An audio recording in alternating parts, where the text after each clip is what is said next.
दोस्तों आज के वीडियो में हम एक 28 वोल्ट की सप्लाई रिपेयर करने जा रहे हैं। सप्लाई देखिए ये है 28 वोल्ट की सप्लाई है। आउटपुट दिखा है भी 128 वोल्ट और ये वाटेज इसका लिखा हुआ है 160 वाट। इसमें देखिए इसमें कंडेंसर ये निकाला हुआ था, कंडेंसर डाला हमने, फ्यूज़ नहीं था फ्यूज़ डाल दिया। और ये ब्रिज इसका डायोड शॉर्ट था तो डायोड डाल दिया है ब्रिज। ये डायोड सिंगल वाले इसमें रहते हैं, लेकिन हम इसमें ब्रिज डायोड डाल देते हैं तो इसका लाइफ थोड़ा सा बढ़ जाता है, तो हमने ब्रिज डायोड डाल दिया है। अब इसको स्टार्ट कहाँ से करेंगे तो आपको हम बताते हैं। सप्लाई पर सबसे पहले इसको सीरीज में हम जोड़ लेते हैं, फिर आपको दिखाते हैं इसको कि वोल्टेज वगैरह कहाँ कहाँ कैसे कैसे चेक करना है।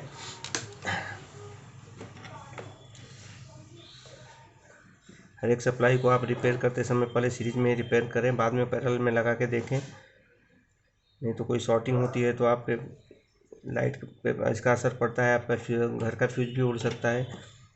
कभी कभी तो बहुत मोटी तार डाली होती है इसमें तो उससे ज़्यादा प्रॉब्लम होता है, लेकिन आप फ्यूज डाला करें जिससे कुछ शॉर्टिंग हो, कुछ प्रॉब्लम हो तो आपका फ्यूज इसका ब्लो हो जाए।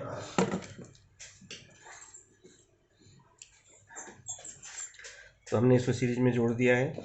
100 वाट का सीरीज में बल्ब लगा हुआ है और सप्लाई चेक करने के हमने 600 का रेंज रखा है। इसको चालू कर रहे हैं हम, लेकिन हमारा बल्ब डायरेक्ट ग्लो हो रहा है, मतलब इसके अंदर शॉर्टिंग है। अब शॉर्टिंग कहाँ पे हो सकती है वो चेक करना है हमें। डायोड तो निकाल दिए हुए हैं, अभी ये ब्रिज डायोड जो डाला है इसको एक बार चेक करते हैं, कहीं गलत लगा हो या कहीं ये शॉर्ट हो, इसको चेक कर सकते हैं। नहीं तो सबसे पहले हम इस कंडेंसर को निकाल लेंगे।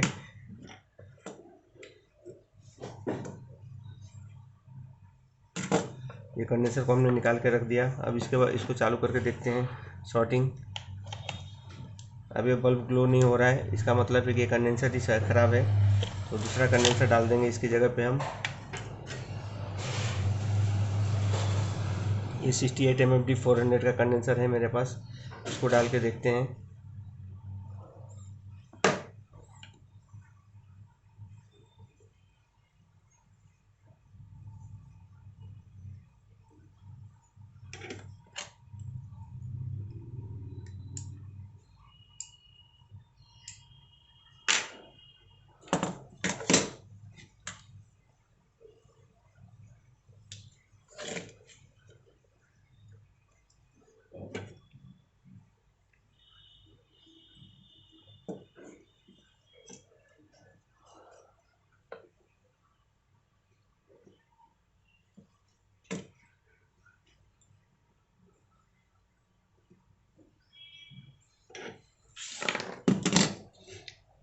ये कंडेंसर को हमने लगा दिया है, इसका नेगेटिव पॉजिटिव देख के कंडेंसर बराबर लगाएं। उसके बाद एक बार ऑन करके फिर से देखते हैं इसका। अब बल्ब नहीं जल रहा है, इसकी शॉर्टिंग निकल गई है, ये कंडेंसर ही ख़राब है। इसके सप्लाई वोल्टेज को चेक करते हैं। हमने कनेक्शन निकाल दिया है तो भी इसका कंडेंसर सर्च होना चाहिए। इसके कंडेंसर पे अभी कोई वोल्टेज नहीं रहा है, फिलहाल आ रहा है, लगा के एक बार चेक कर लेते हैं।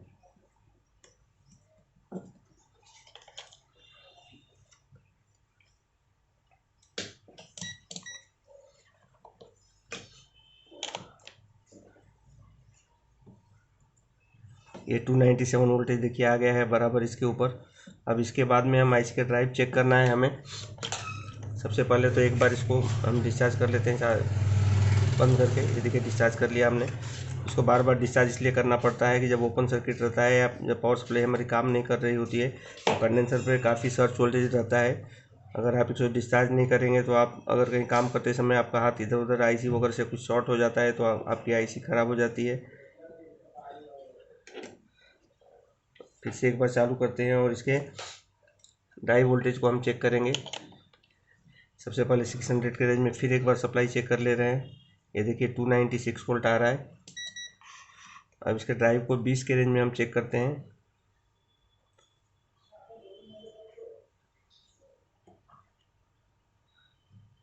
देखिए इसका ड्राइव वोल्टेज कुछ नहीं आ रहा है।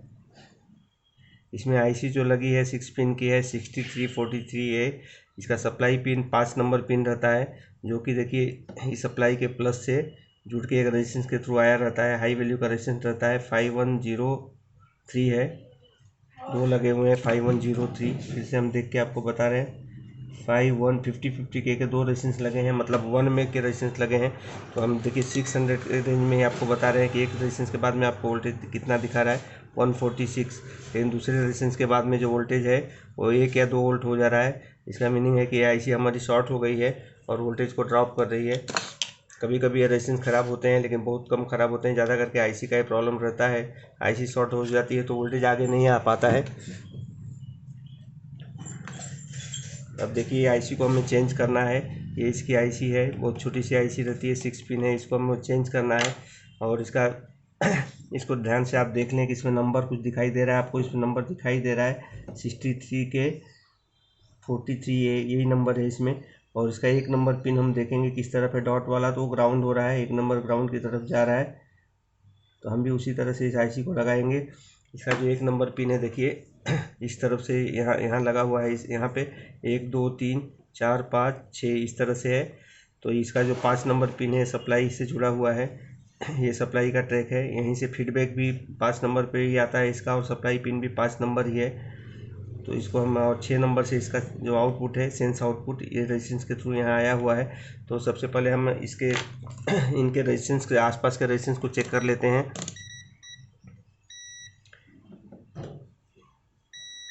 ये देखिए 22 ओम से दिखा रहा है जो सेंस के लिए आया है। और यहाँ एक रेजिस्टेंस ग्राउंड है, वो 4 के 7 है, तो उसको भी चेक कर लेते हैं। ये देखिए 0.46 दिखा रहा है, ये 2000 का रेंज है। ये 460 ओम से भी बराबर है। तो दोनों रेजिस्टेंस ओके हैं। ज़्यादा करके रेजिस्टेंस ओपन हो जाते हैं जब हमारे सर्किट में प्रॉब्लम आता है तो, लेकिन इसमें ओपन नहीं हुए हैं। तो अब इस आईसी को हम निकालते हैं। आईसी को निकालने के लिए बिल्कुल आसानी से आप इसको गर्म हीट दें, दोनों तरफ सोल्डर करके, दोनों तरफ के पिन शॉर्ट कर देते हैं हम सोल्डर लगा करके थोड़ा सा, और इसको अच्छा हीट देते हैं। आप ज़बरदस्ती बिल्कुल नहीं करें तो पिन टूट, इसके जो ट्रैक है वो टूट जाते हैं और बहुत तकलीफ होता है फिर जोड़ने में। बहुत क्लोज पिन रहती है आईसी है। इसको आप हीट देते रहें। देखिए हीट के साथ में वो शोल्डर के साथ में निकल गई। अब इसके हम इसके पिन्स को साफ कर ले रहे हैं, बिल्कुल क्लियर कर लेते हैं सरफेस को।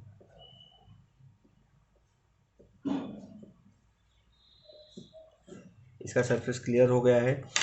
अब थोड़ा सा इसको प्रेस कर देते हैं। कभी कभी क्या होता है, हीट देने से पीसीबी जो रहती है वो थोड़ी सी फूल जाती है, तो ऐसा प्रॉब्लम आता है। अभी आईसी डाल देंगे हम।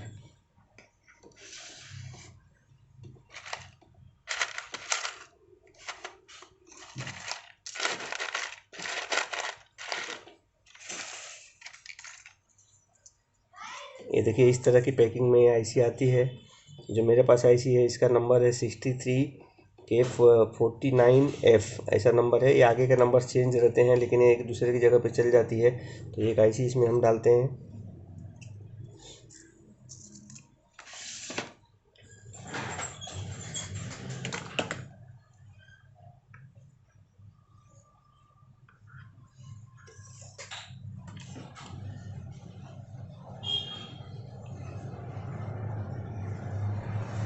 मैग्नीफाइंग ग्लास से हम इसका डॉट और ये देख लेंगे एक नंबर किस तरफ है। फिर आईसी को बराबर रख के जगह पे और सोल्डर करेंगे। सबसे पहले एक पिन हम सोल्डर करेंगे इसका।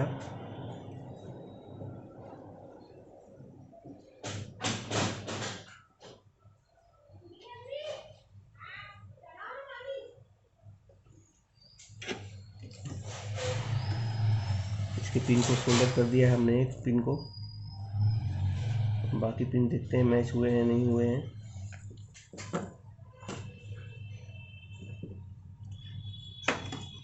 पिन एडजस्ट नहीं है बराबर, थोड़ा सा उसको एडजस्ट करेंगे।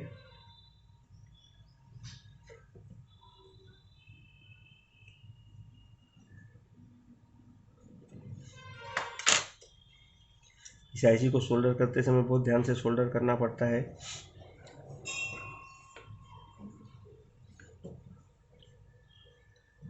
बहुत छोटी आईसी है और क्लोज पिन है।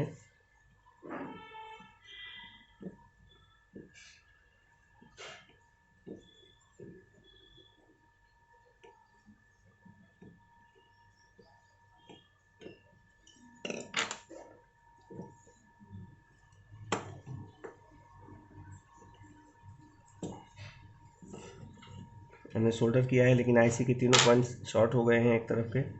उसको क्लीन करेंगे। पहले दूसरी तरफ भी सोल्डर कर लेते हैं।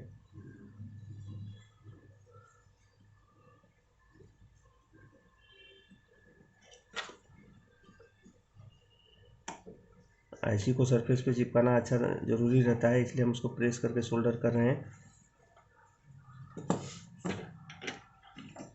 अब मैग्नीफाइंग ग्लास से देखते हैं, एक तरफ का सोल्डर तो बराबर हो गया है, लेकिन दूसरी तरफ का सोल्डर जो है वो तीनों पिन शॉर्ट हो गए हैं, तो उसको निकाल देंगे। सोल्डिंग आयरन से सोल्डर हटा करके हम धीरे से उसको निकालेंगे।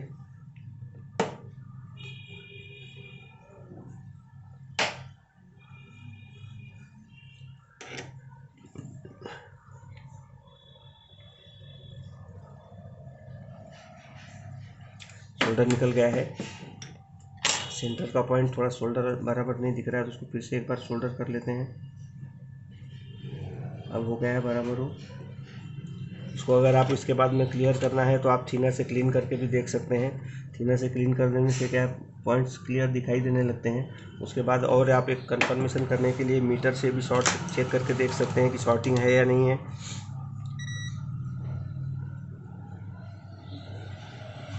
मीटर से हमने चेक कर लिया, एक तरफ शॉर्टिंग नहीं है, दूसरी तरफ भी नहीं है शॉर्टिंग। अब इसको हम ऑन करके ड्राई वोल्टेज चेक करेंगे। ड्राई वोल्टेज के लिए 20 का रेंज रहेगा। ड्राई वोल्टेज आ रहा है, नहीं आ रहा है। ड्राई वोल्टेज आ रहा है तो ठीक है, नहीं आ रहा है तो फिर हम उसके सप्लाई को चेक करेंगे।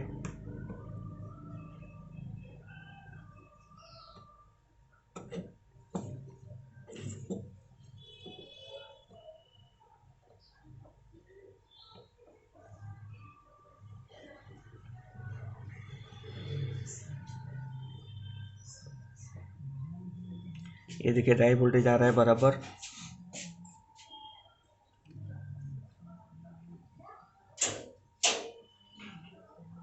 जीरो से स्टार्ट होकर 2 के आसपास तक इसका ड्राई वोल्टेज आ रहा है। मीटर में आप देख रहे हैं चेंज होकर अलग अलग वोल्टेज आ रहे हैं। तो अब इसमें हम इसको बंद कर लेंगे और इसको डिस्चार्ज करके मॉसफेट डाल के चेक करेंगे।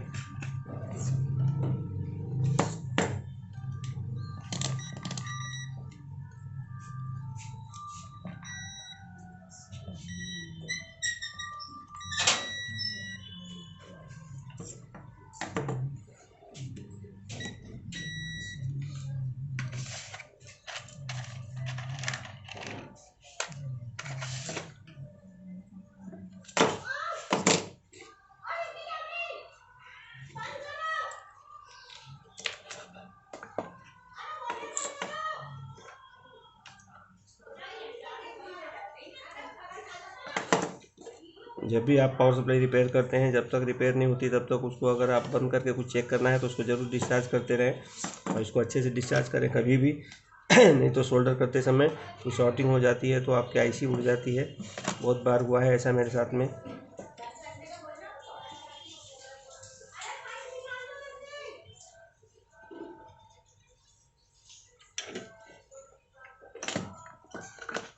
ये मॉसफेट हमने डाल दिया है। अब एक बार इसके पॉइंट्स के बीच के ज़रा एरिया को क्लियर कर लेते हैं, साफ़ कर देते हैं। कभी कभी क्या शॉर्टिंग हो जाती है शोल्डर से, ये तकलीफ आ सकता है आपको। अब इसकी सप्लाई आ रही है नहीं आ रही हम चेक करेंगे। 600 के रेंज में रखते हैं इसको और चेक करते हैं सप्लाई। ये देखिए 28 वोल्ट बराबर सप्लाई आ गई है। ये हमारी पावर सप्लाई रिपेयर हो गई है। इसमें देखिए क्या क्या प्रॉब्लम था वो आपको बताया मैंने। इसकी आईसी ख़राब थी, मॉसफेट ख़राब हुआ था, ये कंडेंसर, ये फ्यूज़ और ये ब्रिज, ये ज़्यादातर ये सामान तो जाते ही हैं।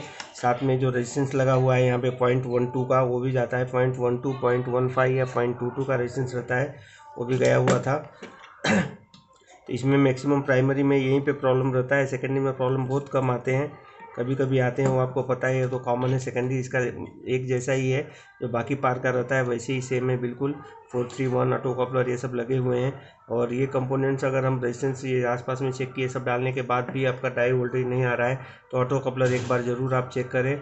ऑटो कपलर का एक सेक्शन ख़राब होने से ड्राई वोल्टेज आपका नहीं आता है।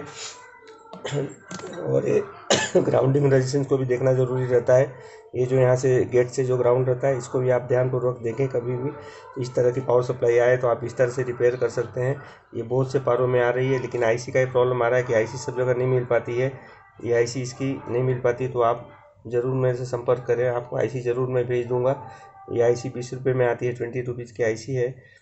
तो आप अगर कहीं इंदौर से बाहर हैं तो आपको पोस्ट द्वारा मैं भेज दूंगा या कुरियर से भेज दूंगा, लेकिन यहाँ पे हैं तो आप डायरेक्ट आके लेके भी जा सकते हैं। ये आईसी यहाँ पे मार्केट में नहीं मिल पा रही है और मैंने भी बहुत दिन कोशिश की थी, उसके बाद ये आईसी मैं मंगा पाया बाहर से, वो भी क्वांटिटी में मंगाने भी मिली। थोड़ी बहुत तो आईसी देते नहीं है बाहर होलसेलर्स। तो आज की वीडियो में इतना ही, अगले वीडियो में हम और कुछ बताएंगे। मेरे चैनल को सब्सक्राइब कीजिए, पसंद आए तो लाइक कीजिए। धन्यवाद।